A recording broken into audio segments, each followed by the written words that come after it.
Seja bem-vindo a mais um Café com Prevenção. Eu sou o Antônio Balbino e hoje vou falar sobre armazenamento de mercadorias.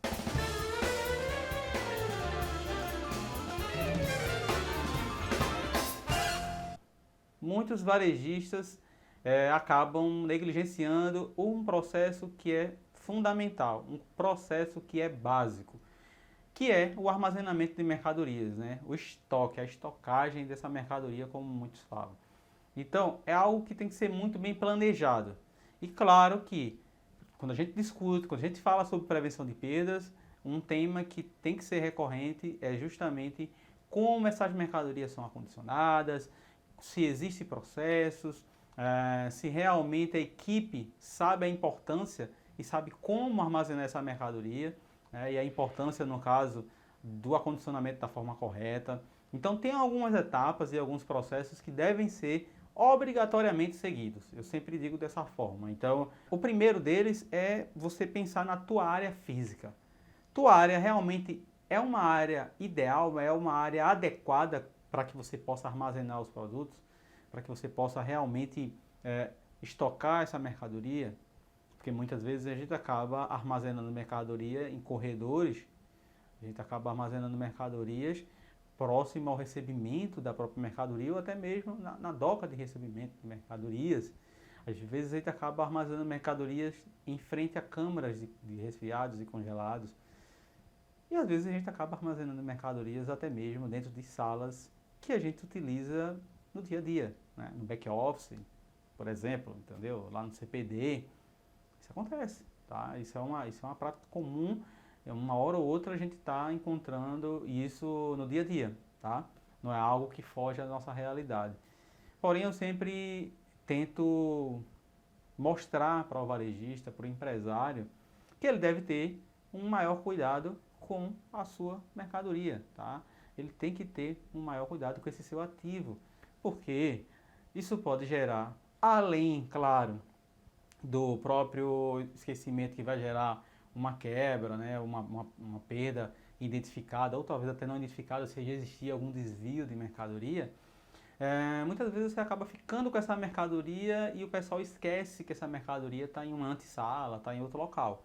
Então, é ideal que realmente você pense se a sua área física consegue acondicionar tudo o que você precisa. Tá? Principalmente na realidade de hoje, os varejistas têm trabalhado com o menor estoque possível. Outra questão é acesso de terceiros, acesso de pessoas que não são da empresa. Não é? Então, fornecedores de mercadorias, né, seja ele um promotor, seja ele um gestor de venda, seja ele um vendedor, enfim.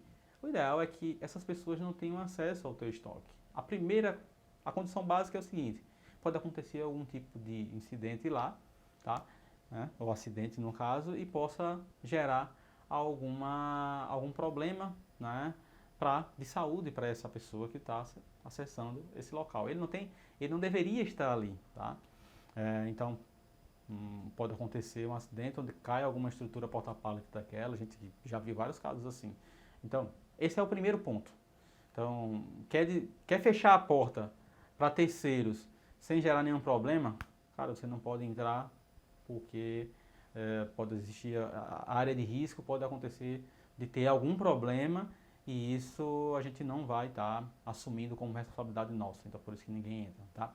Outras condições também são importantes. A outra condição é a seguinte: ele entrar no teu estoque, ele vai saber quanto tem no teu estoque fisicamente. Outra coisa, avarias e trocas. Gente, tem que ter um local para colocar as trocas.